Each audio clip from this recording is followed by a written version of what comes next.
श्री राम आरती। हे मन, रघुकुल वीर श्री रामचंद्र जी की इस प्रकार आरती कर। वे राग द्वेष आदि द्वंद्वों तथा दुखों के नाशक, इंद्रियों का नियंत्रण करने वाले और आनंद की वर्षा करने वाले हैं। जड़ चेतन जगत सब श्री हरि का रूप है। वे सर्वव्यापी और नित्य हैं। इस सुगंध की उनकी धूप कर, इससे तेरी भेद रूप दुर्गंध मिट जाएगी। धूप के बाद दीप दिखाना चाहिए। सो आत्मज्ञान का स्वयं प्रकाशमय दीपक जलाकर उससे क्रोध, मद, मोह के अंधकार का नाश कर दे।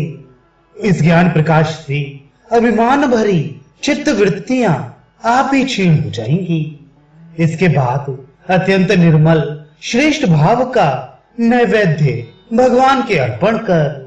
विशुद्ध भाव का सुंदर नैवेद्य लक्ष्मीपति भगवान को परम संतोषकारी होगा।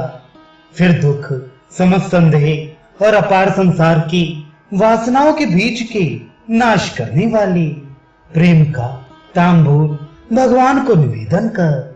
तदनंतर शुभाशुभ कर्म रूपी घृत में डूबी हुई 10 इंद्रिय रूपी बत्तियों को त्याग की अग्नि से जलाकर सत्गुण रूपी प्रकाश कर। इस तरह भक्ति, वैराग्य और विज्ञान रूपी दीपावली की आरती जगन निवास भगवान के अर्पण कर। आरती के बाद निर्मल हृदय रूपी मंदिर में शांति रूपी सुंदर पलंग बिछाकर उस पर महाराज श्री रामचंद्र जी को शयन करवाकर विश्राम करा।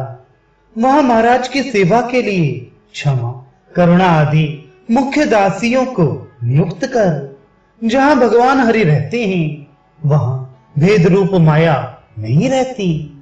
सनक आदि वेद, सुखदेव जी, शेष, शिव जी, नारद जी और सभी तत्वदर्शी मुनि ऐसी आरती में सदा लगे रहते हैं।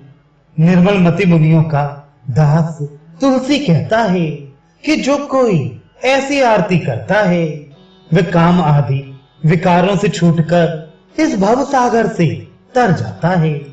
श्री रामचंद्र जी की आरती सब आर्त पीड़ा को हर लेती है, दुख और पापों को जला देती है तथा कामना को जड़ से उखाड़ कर फेंक देती है। वह सुंदर सुगंध युक्त धूप और श्रेष्ठ दीपकों की माला है। आरती के समय हाथों से बजाई जाने वाली ताली का शब्द सुनकर पाप रूपी पक्षी तुरंत हो जाते हैं। ये आरती भक्तों के हृदय रूपी भवन के अज्ञान रूपी अंधकार का नाश करने वाली और निर्मल विज्ञानमय प्रकाश को फैलाने वाली है। ये मोह, मद, क्रोध और कलयुग रूपी कमलों के नाश करने के लिए जाड़े की रात है और मुक्ति रूपी नायिका से मिला देने के लिए दूती है तथा इसके शरीर की चमक बिजली के समान है। ये शरणागत भक्त रूपी कुमुदनी के वन को प्रफुल्लित करने के लिए चंद्रमा की किरणों की माला है और तुलसीदास के अभिमान रूपी महिषासुर का मर्दन करने के लिए अनेक कालिकाओं के समान है।